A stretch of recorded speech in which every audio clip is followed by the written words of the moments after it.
Hey, what's up, everyone? I hope you're all having a great week so far and that you all had a relaxing spring break. I'm sorry that I'm not there with you this week, but for those that I haven't told, I'm actually in Denver for NARST, which is a science education conference. I'm here presenting some work that I am doing with Mika for her WIPRO, which is a math and science professional development community. So I'm a little bit out of my wheelhouse, but I'm really excited to see how the conference goes. I came down here a little early to check out one of my favorite bands who was actually playing in Denver on Friday, and I'm recording this on St. Patrick's Day, and this is actually the first official day of the conference, which it's 12:26 local time right now. I think I'm actually gonna be leaving in a few minutes for the opening speech from the president of NARST. So there's honestly, there's not much to see from my view, sadly. I was hoping I could show you some really expansive view of the Rockies. I think I can kind of see them. But either way, it's exciting to be in a new city and just experience new things. And it even feels very tied in to this fourth section of Braiding Sweetgrass that we all read for this week. So in terms of the passages and quotes that really stood out to me from the book, I felt a really strong resonance with some of the themes earlier on in the section that spoke to how does one sort of like transform or join a community or become indigenous or obtain some cultural identity. There was also talk of the value of ceremony and how we can unlearn hurrying. And so this really made me think about two different dimensions of my identity that speak to my scholarly imagination. And so the first is, from an educational standpoint, it seems that a lot of students enter into math classrooms with this expectation of just like being like transferred some abstract knowledge, or like today we're going to memorize this formula and just repeat it over and over. And so this kind of creates this initial barrier where often they won't see the utility of mathematics in their real life and how it connects to their humanity, because there is this restrictive view that I think is perpetuated for so many reasons.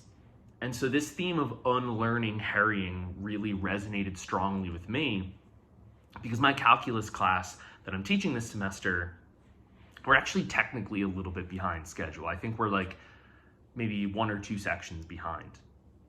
But I'm actually okay with it because we took our first exam and a couple weeks ago, I guess at this point, and most students did like fantastic. I think the average was like an 80 something or something like that.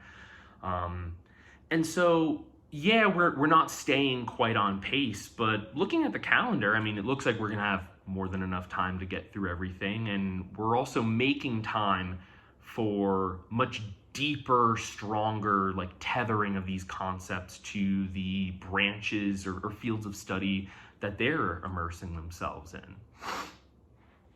From a more personal level of my identity, given that it's St. Patrick's Day, this is, the time of in the US anyway, people, going out partying, having Guinness or green beer or whatever. And, there's a saying I always hear that everyone is Irish on St. Patrick's Day. And to me, there's always a really exciting energy.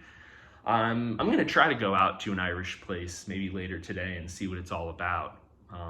But it's an important holiday for me because, being Irish is a really big part of my identity.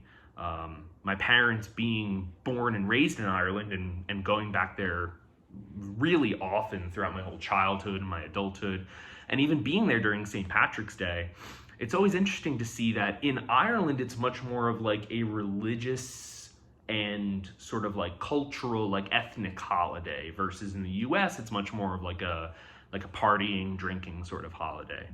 And I think there's room for both, honestly. Something that always seems lost in the US celebration of St. Patrick's Day, though, is the celebration of what it means to be Irish. Historically, there were so many efforts to try to wipe out the Irish unique individual identity, from trying to completely eradicate the Irish language, to weaponizing food and access to basic resources during the potato famine. There have been so many attempts to completely just erase the individualism and pride that comes with being a person of Irish descent, or being Irish yourself, or somehow connected to being Irish, that it is distinct from these other countries that are often associated with Ireland, like England, for example, or the UK in a broader sense.